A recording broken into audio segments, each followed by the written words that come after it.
Hello everyone, welcome back to my YouTube channel. ಇದು ಗುರುವಾರದ log ಆಗಿರುತ್ತೆ. ಗುರುವಾರ ಬೆಳಗ್ಗೆನೆ ಕರೆಂಟ್ ಬಂದಿದ್ರಿಂದ ಮೋಟರ್ ಲೈನ್ ಹೋಗಿ ಮೋಟರ್ ಆನ್ ಮಾಡ್ಕೊಬರೋಣ ಅಂತ ತೋಟದ ಹತ್ರ ಹೋಗಿದ್ದೆ. ಮಿನಿಮಮ್ 1.5 ಕಿಲೋಮೀಟರ್ ನಡ್ಕೊಂಡು ಹೋಗ್ಬೇಕು. ನಮ್ಮ ಮೋಟ್ರ್ ಇರೋದು, ನಮ್ಮ ಬೋರ್ ಇರೋದೇ ಅಲ್ಲಿ. ಅದಕ್ಕೋಸ್ಕರ ಅಷ್ಟು ದೂರ ನಡ್ಕೊಂಡು ಹೋಗಿದ್ದೆ. ಇದೆಲ್ಲದು ಕಾಣಿಸ್ತಾ ಇರೋದು ನನ್ನ ಮಗಳು ಹುಟ್ಟಾಗಿ ಇಟ್ಟಿರೋಂಥ ಅಡಿಕೆ ಗಿಡಗಳು ಅವೆಲ್ಲವನ್ನು.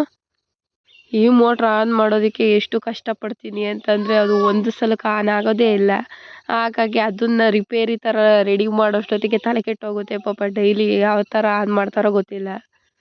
ಒಂದೆರಡು ಸಲ ನೋಡ್ಕೊಂಡು ಯಾವ ರೀತಿ ಆನ್ ಮಾಡಬೇಕು ಅಂತ ತಿಳ್ಕೊಂಡಿರೋದ್ರಿಂದ ಈ ಸಲ ನಾನು ವೀಡಿಯೋ ಕಾಲ್ ಏನು ಮಾಡೋದಕ್ಕೆ ಹೋಗಲಿಲ್ಲ. ನಾನೇ ಆನ್ ಮಾಡ್ಕೊಬರೋಣ ಅಂತ ಹೋದೆ. ನನ್ನ ಅದೃಷ್ಟಕ್ಕೆ ಆನ್ ಆಯ್ತು ಅದು.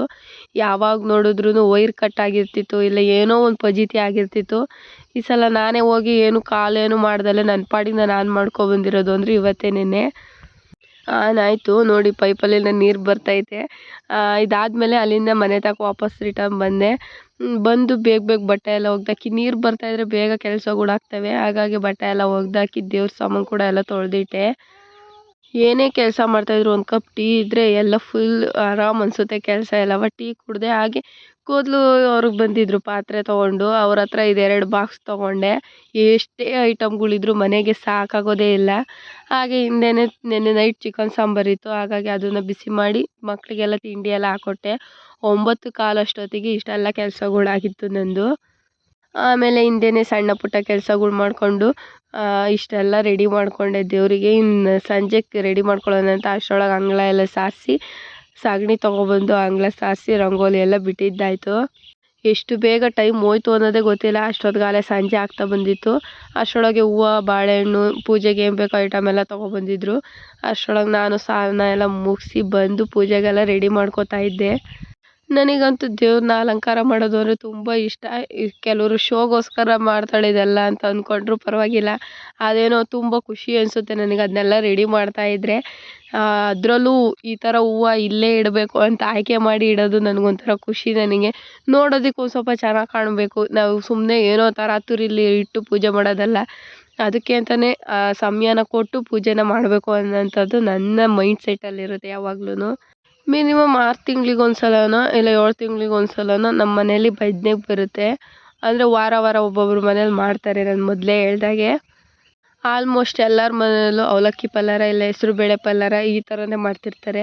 ಬಟ್ ನಮ್ಮ ಮನೇಲಿ ಸ್ವಲ್ಪ ಡಿಫ್ರೆಂಟ್. ನಾನು ಯಾವ ಸಲನೂ ಅವಲಕ್ಕಿ ಪಲ್ಲಾರನೂ ಮಾಡಲ್ಲ, ಹೆಸರುಬೇಳೆ ಪಲ್ಲಾರನೂ ಮಾಡಲ್ಲ. ಯಾಕೆಂದರೆ ಪಾಪ ಅವ್ರಿಗೆಲ್ಲ ಅಲ್ಲಿ ತಿಂದು ಬೇಜಾರಾಗಿರುತ್ತೆ. ಪಾಪ ಅವರು ಹೇಳ್ತಾರೆ ಏನು ಪಲ್ಲಾರ ಮಾಡ್ತೀಯ ಅಂತ ಮೊದಲೇ ಕೇಳಿರ್ತಾರೆ ನನ್ನ. ನಾನು ಆವಾಗ ಸ್ವಲ್ಪ ಡಿಫ್ರೆಂಟಾಗಿ ಯೋಚನೆ ಮಾಡಿ ಇಲ್ಲ ಕಡಲೆ ಉಸ್ಲಿ, ಪೂರಿ ಉಸ್ಲಿ ಈ ಥರ ಖಾರವಾಗಿ ಏನಾದ್ರು ಮಾಡೋದಕ್ಕೆ ಇಷ್ಟಪಡ್ತೀನಿ. ನಮ್ಮ ಯಜಮಾನ್ರಿಗೆ ಸ್ವೀಟ್ ಅಂದರೆ ಮೊದಲೇ ಇಷ್ಟ ಆಗಲ್ಲ. ಅವರು ಖಾರನೇ ಜಾಸ್ತಿ ಇಷ್ಟಪಡೋದು. ಹಾಗಾಗಿ ಪ್ರತಿ ಸಲವೂ ಕಡಲೆ ಉಸ್ಲಿನೇ ಮಾಡ್ತಾಯಿದ್ದೆ. ಅದಕ್ಕೆ ಸ್ವಲ್ಪ ಚೇಂಜ್ ಇರಲಿ ಅಂದ್ಬಿಟ್ಟು ಈ ಸಲ ಪುರಿ ಉಸ್ಲಿನ ಮಾಡಿದ್ದೆ. ಅಂತೂ ಸಿಕ್ಕಾಪಟ್ಟೆ ಚೆನ್ನಾಗೇ ಆಗಿತ್ತು. ದೇವಿನ ಕೂರಿಸಿ ಕಳ್ಸೋಕ್ಕೆಲ್ಲ ಹೂವು ಎಲ್ಲ ಮುಡಿಸಿ ನಂತರ ದೀಪನ ರೆಡಿ ಮಾಡಿಕೊಂಡೆ. ಭಜನೆಯಲ್ಲಿ ಬಂದಿದ್ದವರೆಲ್ಲರೂ ನನ್ನ ಭಜನೆಗೆ ಸೇರ್ಕೋ ಅಂತ ಹೇಳ್ತಾ ಇದ್ದಾರೆ. ನಮ್ಮ ಮನೇಲಿ ಕೂಡ ಸೇರ್ಕೊಳ್ಳೋಣ ಅಂತ ಅಂದಿದ್ದಾರೆ. ನೋಡೋಣ ನೆಕ್ಸ್ಟ್ ಏನೇನಾಗುತ್ತೆ ಅಂತ. ಈ ಯೂತಲ್ಲಿ ಅಂದರೆ ನಮ್ಮ ಸರೌಂಡಿಂಗ್ಸಲ್ಲಿ ಯಾರೂ ಇಷ್ಟರ ಮಟ್ಟಿಗೆ ಮಾಡಲ್ಲ. ಅಂದರೆ ನಾವು ಬಂದಿದ್ದು ಬೇರೆ ಕಡೆಯಿಂದ ಆಗಿರೋದ್ರಿಂದ ಇದ್ರ ಬಗ್ಗೆ ನನಗೆ ಅಷ್ಟಾಗಿ ಗೊತ್ತಿಲ್ಲ. ಹಾಗಾಗಿ ಅಷ್ಟೋ ರೆಡಿ ಮಾಡಿರೋದ್ರಿಂದ ಎಲ್ಲರೂ ತುಂಬ ಚೆನ್ನಾಗಿ ಮಾಡಿದ್ಯಾ ಅಂತೆಲ್ಲ ಅಂದರು. ಏನಾದರೂ ಒಂದು ಕೆಲಸನ 1 ಸಲ 2 ಸಲ ನೋಡ್ಕೊಳ್ಳೋವರೆಗೂ ಅಷ್ಟೇನೆ. ಆಮೇಲೆ ನಮಗೆ ರೂಢಿ ಆಗಿಬಿಡುತ್ತೆ. ನಾವು ಯಾವುದೇ ಕೆಲಸ ಮಾಡ್ಬೇಕಾದ್ರೆ ವಿನಾಯಕಂಗೆ ಹಿಂಗೆ ಪೂಜೆ ಮಾಡಬೇಕು. ಹಾಗಾಗಿ ನಾನು ಈ ಸಲ ಸಗಣಿಲಿ ಗರಿಕೆನ ಇಟ್ಟು ಪೂಜೆನ ಮಾಡಿದ್ದೆ. ಪ್ರತಿ ಸಲನೂ ಅರಿಶಿಣದಲ್ಲಿ ಮಾಡ್ಕೊತಿದ್ದೆ. ಈ ಸಲ ಸಗಣಿಲೇ ವಿನಾಯಕನ ಮಾಡಿಕೊಂಡು ಅದಕ್ಕೂ ಕೂಡ ಪೂಜೆನ ಮಾಡಿಕೊಂಡೆ. ಇನ್ನು ಪಕ್ಕದಲ್ಲಿ ಗದ್ಗೆ ಎಲ್ಲ ರೆಡಿ ಮಾಡಿಟ್ಟಿದ್ದೀನಿ. ಅವರು ಇನ್ನು ಅದೇನೋ ತಂಬಡಿ ಆಮೇಲೆ ಅದೊಂದು ತಂಬೂರಿ ಎಲ್ಲ ತೊಗೊಂಬಂದು ಇಟ್ಟು ಮತ್ತು ಅವ್ರು ಇನ್ನೊಂದು ಸಲ ಪೂಜೆ ಮಾಡ್ಕೊತಾರೆ. ಅದರಲ್ಲಿ ಬುಕ್ ಎಲ್ಲ ಬಂದಿರುತ್ತಲ್ಲ ಅದನ್ನೆಲ್ಲ ಸೈಡ್ ಇಟ್ಬಿಟ್ಟು ಪೂಜೆನ ಮಾಡ್ಕೊತಾರೆ. ಇನ್ನು ವಿಳ್ಯದಲ್ಲೆಲ್ಲ ನಾನು ಮನೇಲಿ ಮಡಿಕೊಳ್ಳೋದೇ ಹೋಗಲ್ಲ. ಎಷ್ಟು ತಂದಿರ್ತಾರೋ ಅಷ್ಟೂ ಇಡ್ತೀನಿ. ಎಲ್ಲರೂ ಹಂಚ್ಕೋತಾರೆ ಬಂದಿರೋರೆಲ್ಲರೂ ಅಷ್ಟು ಅಂತ. ಮೇಯ್ನ್ ಈ ಭಜನೆ ದೇವಿ ಕಾರ್ಯ ಮಾಡ್ಬೇಕಾದ್ರೆ ಬಿಲ್ಪತ್ರೆನ ಕಂಪಲ್ಸರಿ ಬಳಸ್ತಾರೆ. ಶಿವನ ಭಕ್ತಾದಿಗಳಾಗಿರೋದ್ರಿಂದ ಬಿಲ್ಪತ್ರೆನ ಪ್ರತಿಯೊಬ್ಬರೂ ಬಳಸ್ತಾರೆ. ನನಗೆ ಒಂದೊಂದು ಸಲ ಬಿಲ್ಪತ್ರೆ ಸಿಕ್ತಿತ್ತು, ಒಂದೊಂದು ಸಲ ಸಿಗ್ತಿರಲಿಲ್ಲ. ಈ ಸಲ ಹೆಂಗೋ ದೇವಸ್ಥಾನ ಹಿಂದೆಗಡೆ ಮರ ಇತ್ತು, ಅಲ್ಲೇ ಕೀಳ್ಸ್ಕೊಂಡ್ಬಂದಿದ್ದೆ.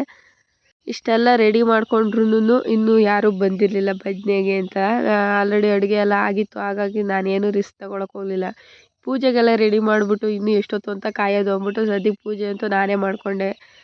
ನನ್ನ ಮಕ್ಳು ಇಬ್ರಿಗೂ ಹುಷಾರಿರಲಿಲ್ಲ, ಅಲ್ಲಿ ಯಂತ್ರ ಹಾಕಿಸ್ಕೊಬರೋದಕ್ಕೆ ಕರ್ಕೊಂಡೋಗಿದ್ರು. ಹಾಗಾಗಿ ಸ್ವಲ್ಪ ಕೆಲಸ ಈಸಿ ಆಯಿತು, ಇಲ್ಲಾಂದ್ರೆ ಇವನು ಹಿಡಿಯೋದು ತುಂಬ ಕಷ್ಟ ಆಗ್ತಿತ್ತು ನನಗಂತೂ. ಯಾವಾಗಲೂ ಏನು ನೈಟಿಲ್ಲ ಇರೋದು ಅಂದ್ಬಿಟ್ಟು ಅಟ್ಲೀಸ್ಟ್ ಈ ಥರ ಪೂಜೆ ಇದ್ದಾಗ ಆದ್ರೂ ಸೀರೆ ಉಟ್ಕೊಳ್ಳೋಣ ಅಂತ ಸೀರೆ ಉಟ್ಕೊಂಡು ಪೂಜೆನ ಮಾಡಿದೆ. ಬಟ್ ಯಾವಾಗಪ್ಪ ಎತ್ತೆಸಿತೀನಿ ಅನ್ನೋವಷ್ಟು ಬೇಜಾರಾಗೋಗ್ಬಿಟ್ಟಿತ್ತು. ರೂಢಿ ಆಗೋವರೆಗೂ, ರೂಢಿ ಆದಮೇಲೆ ಡೈಲಿ ಸ್ಯಾರಿನೇ ವೇರ್ ಮಾಡೋದ್ರಾಗುತ್ತೆ. ಅಲ್ಲಿವರೆಗೂ ಈ ಥರ ಇಷ್ಟೆಲ್ಲ ರೆಡಿ ಮಾಡಿ ಪೂಜೆ ಎಲ್ಲ ಮುಗಿಸಿ ನಾನು ಪಾಡಿಗೆ ನಾನು ರೆಸ್ಟ್ ತೊಗೋತಾ ಇದ್ದೆ. ಕೊನೆಗೆ 8:30 9 ಗಂಟೆ ಆಯಿತು ಅವರೆಲ್ಲ ಬರೋಷ್ಟರೊಳಗೆ. ಬಂದು ನಾನು ಹೇಳ್ದಾಗೆ ತಂಬೂರಿ ಅದೆಲ್ಲ ಇಟ್ಟು ಅವರು ಇನ್ನೂ ಒಂದ್ಸಲ ಪೂಜೆನ ಮಾಡಿದ್ರು. ಕೆಲವರು ಮನೆಯೆಲ್ಲ ನೋಡಿದ್ರು.